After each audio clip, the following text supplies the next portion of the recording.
Good morning, dear students. Today I am going to mention about figures of speech, जिसका हिंदी होता है अलंकार। Figures of speech के part 1 में हम आपको अलंकार के बारे में बताने जा रहे हैं। किसी शब्द का प्रयोग दो अर्थ में किया जाता है। पहला तो सीमित और शाब्दिक अर्थ में, जिसका इंग्लिश होता है सिंपल और लिटरल फॉर्म ऑफ एक्सप्रेशन, और दूसरा लाक्षणिक या अलंकारिक भाषा में, जिसका इंग्लिश होता है फिगुरेटिव फॉर्म ऑफ एक्सप्रेशन। इसकी परिभाषा वाइकॉफ एंड शॉ ने अपनी किताब the Harper handbook of college composition में इस प्रकार दी। जब किसी शब्द का प्रयोग सीमित और शाब्दिक अर्थ में किया जाता है तब उसे सिंपल या लिटरल फॉर्म ऑफ एक्सप्रेशन कहते हैं, किंतु यदि उसी शब्द का प्रयोग अनुभूति को प्रभावित करने के लिए, क्रियाशीलन को तीव्र करने के लिए और मूर्त रूप तथा कल्पना को चित्रित विशेष और अलंकारिक अर्थ में करने के लिए किया जाए तो उसे हम लाक्षणिक या अलंकारिक भाषा फिगुरेटिव फॉर्म ऑफ एक्सप्रेशन कहते हैं।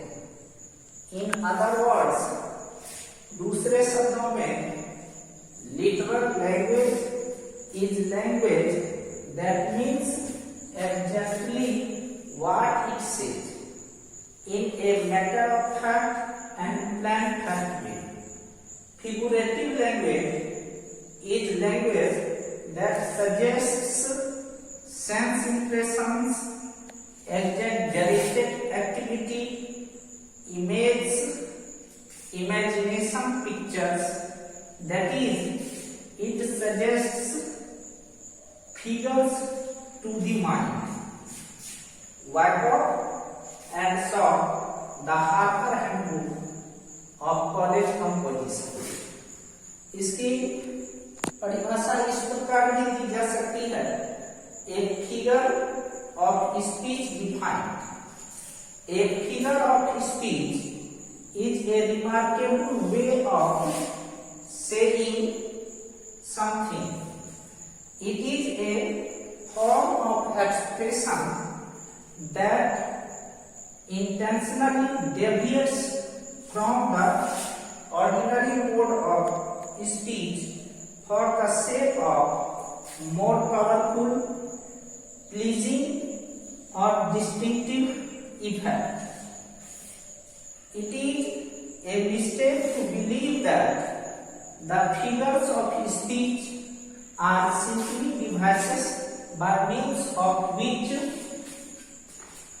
stylists enrich their writings.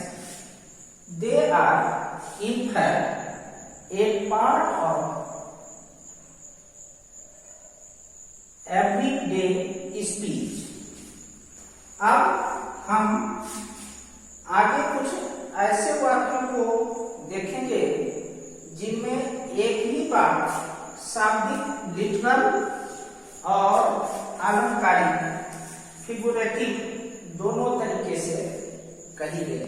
अब हम शब्दों का प्रयोग शाब्दिक और लाक्षणिक अर्थ में, दोनों अर्थ में करेंगे। जैसा कि हर एक एग्जाम्पल में पहला जो है सिंपल और लिटरल फॉर्म में है, शाब्दिक अर्थ में, और दूसरा फिगुरेटिव फॉर्म ऑफ एक्सप्रेशन में है। जैसे पहला का ए है, Richards was a brave man in the fight. यहाँ कहना है कि रिचर्ड लड़ाई में एक बहादुर आदमी था।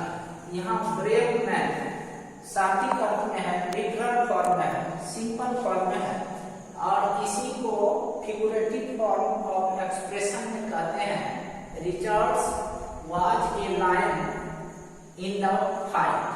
In place of brave man, the word lion has been used in this figurative form of expression. और यहाँ हम कहते हैं रिचर्ड लड़ाई में एक शेर था।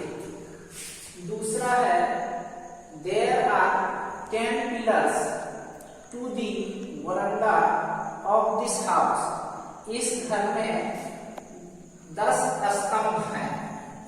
और इसी को डी में फिगरेटिव फॉर्म ऑफ एक्सप्रेशन में कहते हैं he is pillar of the country, वह देश का स्तंभ है। तीसरा ए में है since it was raining very hard I hurried up the hill and into my house. और यहाँ जो है वेरी हार्ड सिंपल फॉर्म में है, लिटरल फॉर्म में है। और फिर दूसरा है since it was raining like an April flood I flew up the hill and into my house. और यहाँ जो है like an April flood, so figurative form of expression. Similarly when we say the smiling fields और the story is as old as the hills or 1,000 hands down tools, we use figures of speech.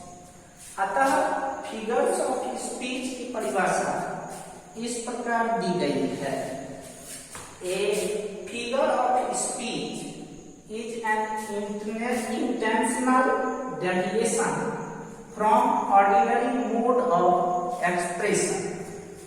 अब हम कुछ मुख्य figures of speech की चर्चा करेंगे। There are a number of figures and for the sake of convenience they have been grouped under 6 headings.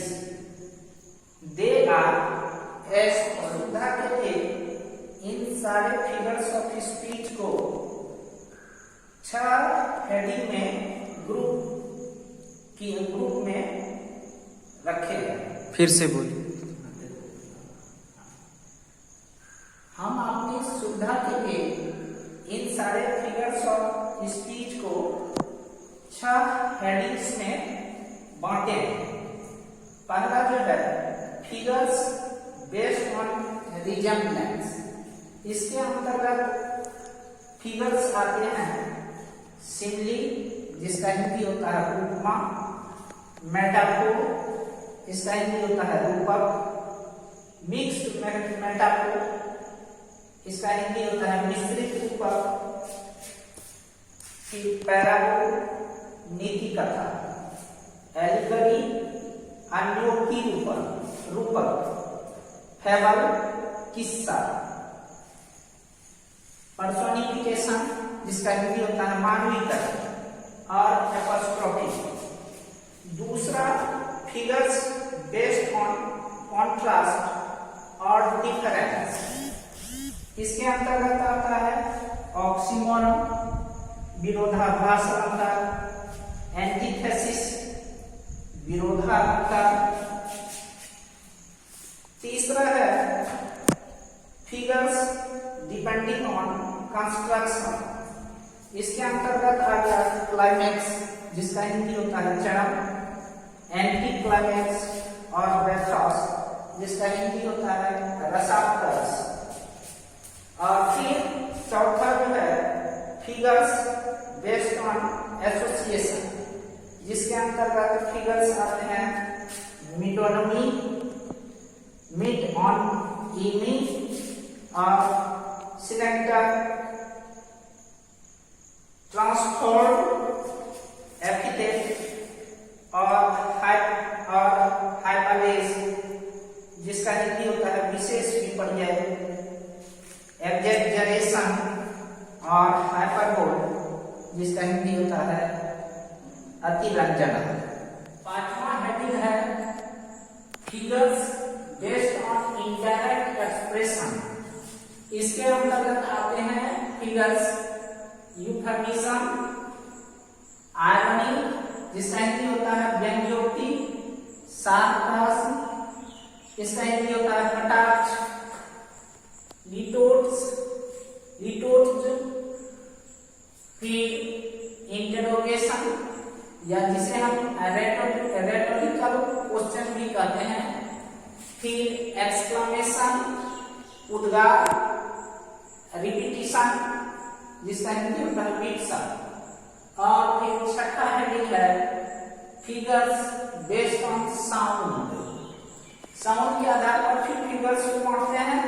इसके अंतर्गत होता है ओनोमेटोपिया जिसका हिंदी होता है अर्थानुकरण, फिर एलिट्रेशन जिसका हिंदी होता है अनुप्रास। इसके अलावा अन्य फिगर्स हैं पेरिफ्रेसिस और सर्कमलोक्यूशन जिसका हिंदी होता है वाक्चक्र, फिर पैराडॉक्स विरोधाभास, पैथेटिक फैलेसी जिसका हिंदी होता है संवेदन आरोपण, विजन दृष्टि या कल्पना, पर्सनल मेटाफोर, सटायर व्यंग, विट, इन्यूएंडो वक्रोक्ति या व्यंग्य कथन, फिर कियास्मस, जुग्मा, इन्वर्सन और हाइपरबेशन, फिर टॉटोलॉजी और प्लियोनाज जिसका हिंदी पुनरुक्ति होता है, और फिर एल्यूशन प्रसंग संकेत, राइम, तुक, एसोनेंस, स्वर साउंड। अब हम आगे फिगर्स ऑफ स्पीच पार्ट 2 में सभी फिगर्स की परिभाषा उदाहरण सहित देंगे और इसके बारे में डिटेल में वर्णन करेंगे। थैंक्स।